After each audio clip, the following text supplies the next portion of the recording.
It's good to be with you again at the beginning of a new week, sharing with you keys to successful living, which God has placed in my hand through many years of personal experience and Christian ministry.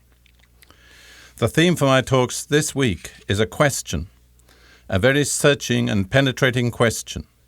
What is truth? Perhaps one way to grasp its implications would be to consider some of the possible words that are opposite in meaning to truth. Words such as error, deception, falsehood. Obviously, we don't want to be caught in any of those opposites. We don't want to be in error. We don't want to be deceived. We don't want to live a life that is based somehow on falsehood, because if we find ourselves in that situation, the end is going to be disappointment and frustration. So we need to be able to answer this question satisfactorily for our own sakes. What is truth? Truth is something that embraces the totality of human experience. I heard a person make a remark once about something that he'd heard somebody else say. What he said was, "That's true, but it's not the truth." I wonder if you can understand what he meant. It's true in its given context. In the given situation, you can say, yes, that's true. But if you relate it to the totality of the universe and the totality of our experience, it really doesn't fit in with everything.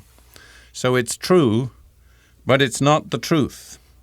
So we come back to this question, what is truth? This question has been asked by many different people in many different contexts. But the context in which we're going to look at it today is one of the most dramatic and significant confrontations recorded in human history.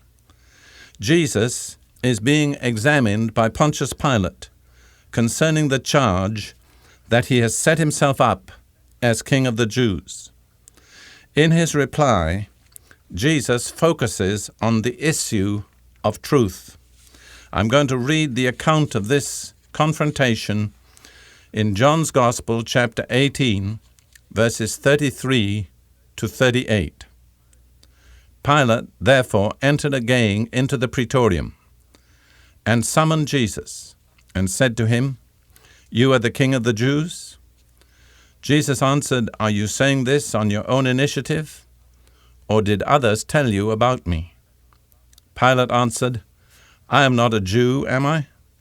Your own nation and the chief priests delivered you up to me. What have you done?" Jesus answered, "My kingdom is not of this world. If my kingdom were of this world, then my servants would be fighting, that I might not be delivered up to the Jews. But as it is, my kingdom is not of this realm." Pilate therefore said to him, "So you are a king?" Jesus answered, "You say correctly that I am a king. For this I have been born, and for this I have come into the world, to bear witness to the truth. Everyone who is of the truth hears my voice." Pilate said to him, "What is truth?" We don't know with what tone of voice Pilate asked that final question. Was he cynical? Was he taking the stand of a typical man of this world, a man who's concerned with politics, with the practical, not with abstract philosophical issues? Or was he perhaps, as many of the people in that situation in that time were, was he perhaps something of a philosopher? Had he been influenced by Greek philosophy? Before I became a Christian, that was my special field of study, Greek philosophy. So when I encounter something that relates to that field, it always speaks to me in a special way. At any rate, Pilate kind of parried what Jesus was saying with a question. What is truth? Now, I want to offer some comments on that question that Pilate asked, the question which is the theme of our study this week. What is truth? It seems a very simple question. But I have to tell you, as a professional philosopher by my background, that Pilate's question has never yet been answered satisfactorily in the history of human philosophy. Philosophers have never come up with a satisfactory definition of what is truth. The human mind, when confronted with this question, always thinks in terms of correspondence between something and something else. Truth is when a statement corresponds with something. But when we try to define what corresponds with what, we run into all sorts of logical and metaphysical problems. It's not my purpose to go into those problems in this talk today because I'm not presenting philosophy. I'm presenting the Word of God. But I just want to point out to you as a matter of historical fact, which is of great interest, that Pilate's question, though it seems so simple, actually never has been answered satisfactorily merely on the level of human reason and understanding.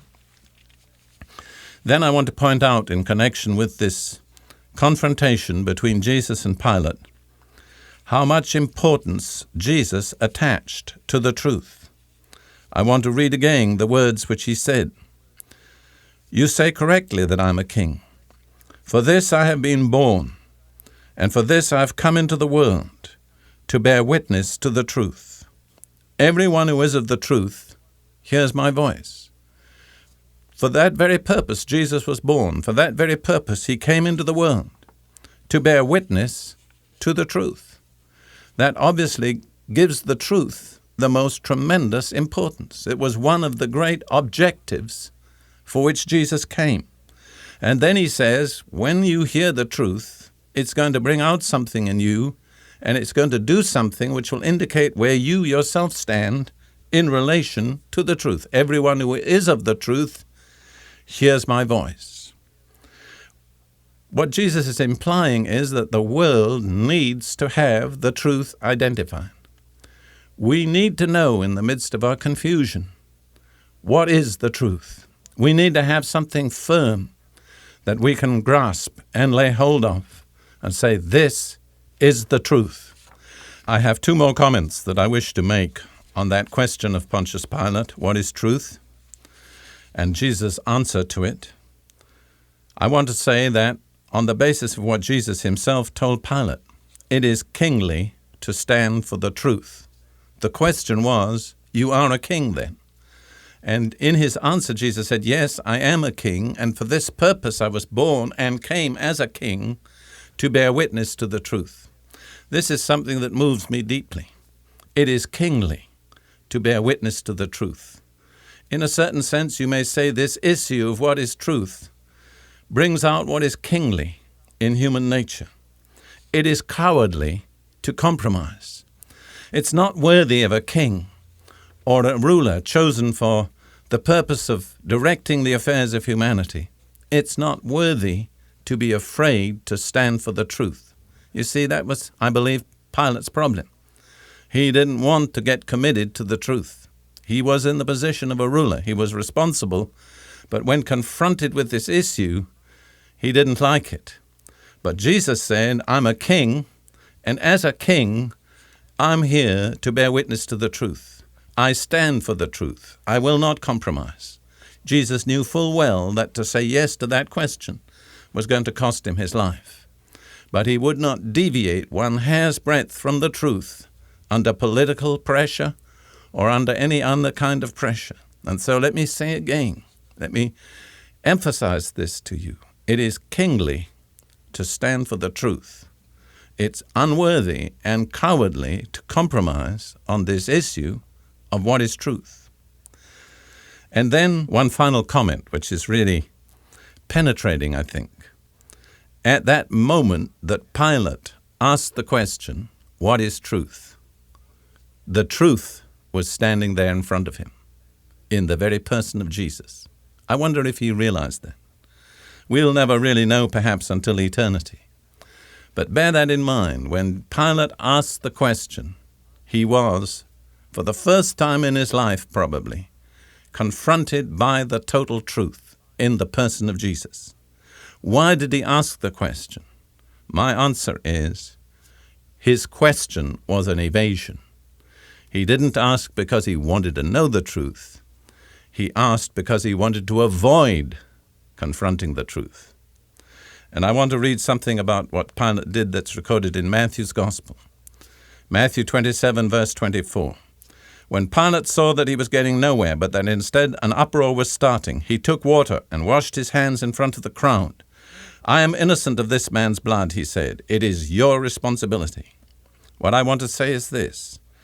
Washing his hands did not relieve Pilate of his responsibility, and it will not relieve you or me of our responsibility. When we are confronted by the truth, it's no good saying, I don't want to get involved, I don't want to get committed, I'll stay on the sidelines, I'll wash my hands, I'll not accept responsibility. That is not acceptable.